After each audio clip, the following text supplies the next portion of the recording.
Ano niya siya? Tulo ni siya ka klase. Carrots.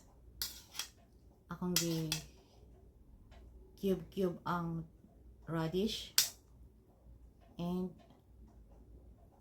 repolyo. So karon tulo ra ka klase ako i-combine na kauno. Kini siya, ako ni siya i-blender tanan. Walay rice.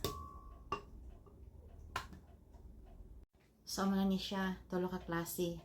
Napaday ko isa di ay na wala na ko mapili re karon kay wala ko stock, ang tawag ay bean sprout. Ako ni siya i-blender o kaunon. So man ni ako na i-on.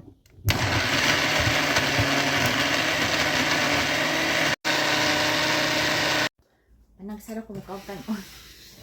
Ano siya resulta? Nagyelo siya tungod sa carrots.